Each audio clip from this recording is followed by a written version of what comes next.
In this video, we're going to talk about the EDI file editor in the EDI utility toolbox, one of 19 tools at the time of this video. We're always adding tools to the toolbox, so do check back periodically. The EDI file editor will let you edit any element of any HIPAA set EDI file using a number of different methods. Data contents are displayed in an easy to view grid, like a spreadsheet style. There is limited validation in the editor, so we do make it very difficult to mess up your original file. We force a save as process, so it makes it very difficult for you to lose your original file and the integrity. And did I mention there's limited validation? Do be careful, danger, danger. If you're going to take an edited file off to a trading partner, you want to make sure that you've got a secondary means of validating that file. All right, so let's take a look at it. Okay, here's the EDI file editor. This button right here, we're going to select that and get the interface open. First thing we're going to do is open a file. So we're going to hit the open button here and browse to any Windows share and point to any file. We don't care what the extension is. We don't care where it lives. You could also select any one of the last 4 files that you've edited off the recent files list. So I have loaded, in this case, an 835 remittance file. We have in our grid, down in the rows, we have each segment placed on its own row, its own line. Now there's not technically lines in an EDI file. They're a continuous text strength file, but we do place lines in there. The loop is not actually part, the content anyways, is not actually part of the file, but we do add the loops for assistance in your editing.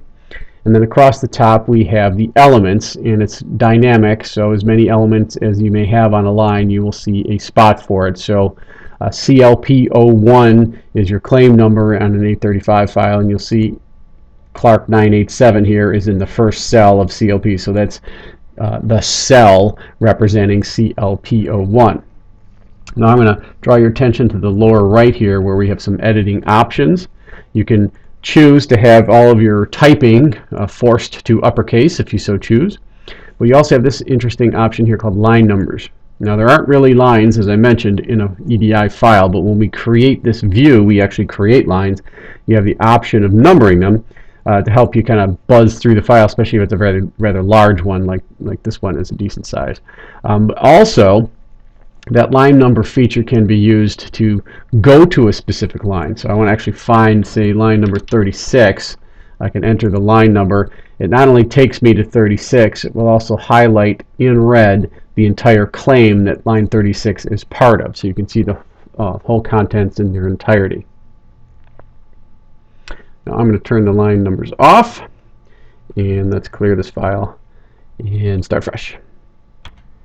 All right, let's talk about some editing options. The first is a simple cell edit, just like you'd go into a Excel file and go into a cell. You can delete, add, edit, totally overwrite. I'm going to change the last name of this patient from Dick Clark to Dick Dastardly just by typing in there. It shows you in red while you're typing it, and when you're done you hit enter, and we have just changed the value of that cell. And you can do that in any cell. You can overwrite, add to, replace, etc. Now let's talk about some of the editing options. Let's talk about starting with your standard find and replace. Now most editors have a find and replace, so you can do something like, you know, change all my Howards into Harold. So oops, pardon my fingers. So if I do this in my search and replace, it'll take Howard Stern here and make Howard Stern Harold Stern and any other Howards. Without specifying a loop segment and element, it's just a generic search and replace. But if you look up here, there's an address, N4, of Howard, Pennsylvania. I'm not even sure that's a real place, mind you, but if we do not select and specify loop segment and element, it would actually change that to Harold, Pennsylvania. So you may want to limit your choices, or you certainly are capable of limiting your choices. In this case, I want to limit it to only the first name on a patient. So I'm looking at the 2100 loop NM104, which is Howard right here. Now this is a one at a time replace. So I can replace them one at a time or skip them as I come across them, so forth and so on. It's not a replace all. So let me cancel out of this. We'll kind of scroll to the top of the file, and you'll see we didn't change the first one. We started on the second one, and there's Harold. It used to be Howard. Now there's the global edit. How do you do a search and replace all, you might be asking? Well, that's what our global edit does, and this gives you a couple more options as well. First of all, let's tell it we want to change that same element. We want to do it across the board, so we're going to change all the NM1 04s from the original value of Howard to the new value of Harold. Now it's going to be very specific here. Oops, didn't do that in my uppercase, but that's all right. So whenever it finds Howard in NM104 in the 2100 loop, it's going to change it, just like our last one did, but it's going to change it globally. But you have a couple other options here as well. I can say, I don't really care what the original value is. Whatever it is, I'm going to change it to Harold, and that will change all your first names to Harold, which you probably don't actually want to do.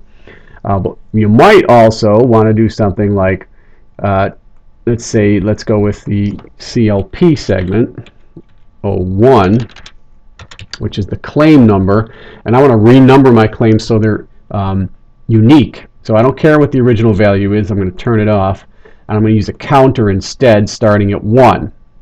And what that will do is it'll change all your CLP1 values, starting at 1 at the top of the file, then 2, then 3, then 4, etc.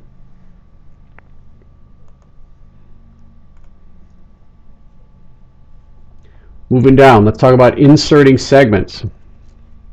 You can insert a segment, put your cursor somewhere. Let's go to this ref segment here. I want to put, say, an HQ segment in, or an LQ segment, and that comes, that's the last segment in a 2110 loop. So I'm going to go right here to this ref. I'm going to hit my insert segment button, and I can type the actual segment, part or all of it, and I will have to use an asterisk between my elements, and if there's any sub-elements, I'm going to use the greater than sign. So I can say, give me LQ star HE qualifier, and then say M3, for example. I could also type in just the LQ or the LQ star HE, and it would be a partial segment. And there it is. It put my LQHE M3 in there. If I only put the LQHE, I would still be able to go into this cell and continue to edit that.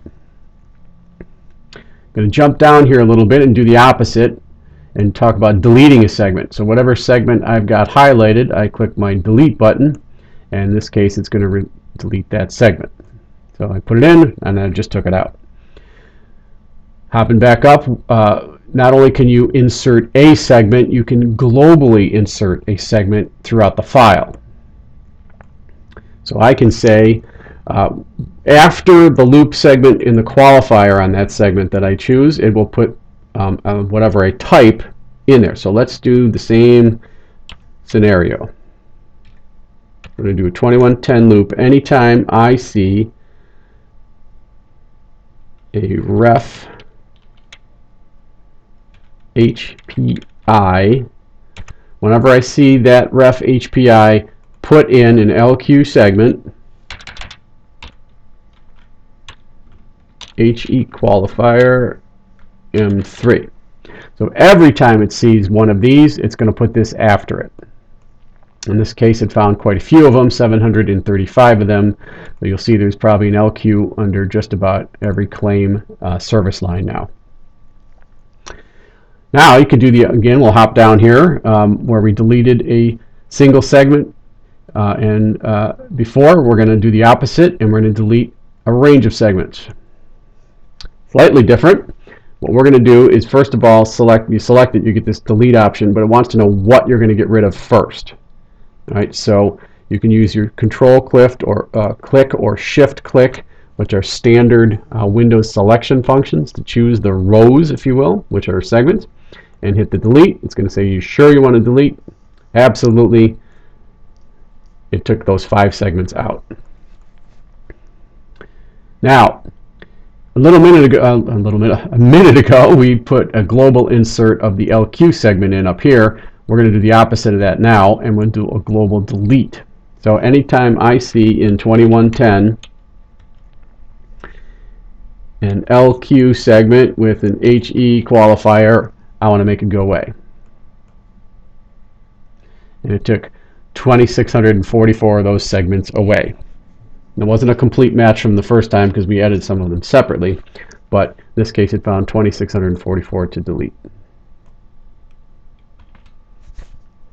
Okay, moving down here to this segment here, this section here, I should say, we have a count segment function. You can actually count a specified segment to see how many of them you have. So if you want to say how many CLPs are there in the 2100 loop, I want CLP segment. Found 288. The qualifiers are optional. So basically there's 288 claims in here because I counted the CLP, but you may want to count, CAS lines, you may want to count, etc.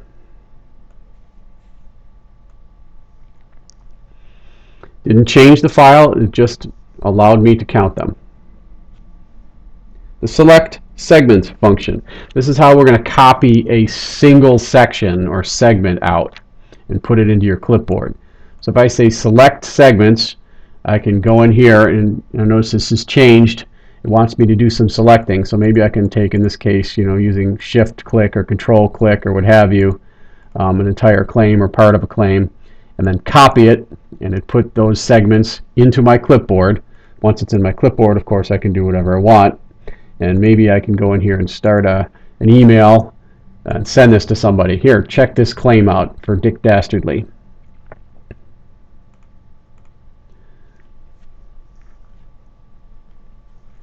Now the copy segments is similar.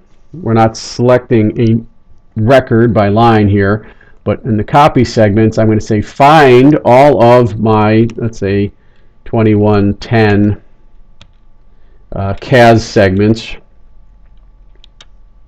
where the element is 1 and O1 is equal to PR. So show me all my payer initiated CAS segments at the service line level and copy them to the clipboard, of which that found 772. So we're not looking at individual claims at this point. We're looking at all of the CAS segments, so I paste them, and I'm looking at all my CAS PR segments. So this is a nice troubleshooting tool. You can paste that anywhere you want, in this case into an email, and I can send that off to somebody. All right, the remove PHI button, there's an actual separate tool in the toolbox for removing PHI, and it does it on a batch basis, entire folder full of files.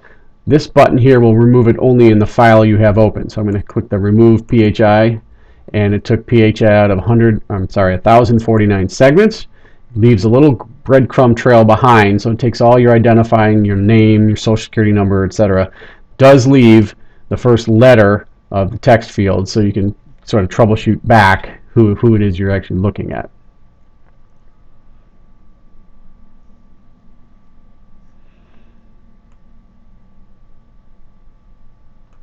Let's actually load the file from scratch here. After we change the PHI, let's go back to the original file here, talk about the last two. Now if you go down to the bottom here where the SE segment is, where the segment count is, this verify segment counts. We'll just count all the SE segment counts and make sure they're correct. In this case they are, but let's say for the sake of argument you loaded a file that had 1,202 SE segments in it and you did your verify. It should be 1201. Do you want to correct it? And if you answer yes,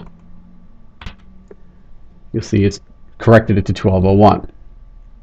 Last thing we'll talk about on this list here, if you happen to be looking at an 835 or an 837, it will go through and sum up all of the claims and tell you how many dollars are in there. We'll do the same thing for an 837. And the last thing we're going to show you is the save button. When you go to save an edited file, it wants to do an edit or a new file name, and it puts the word edited in front of the file you're already working with. You, of course, can change it to anything you want as long as it's not the original file name.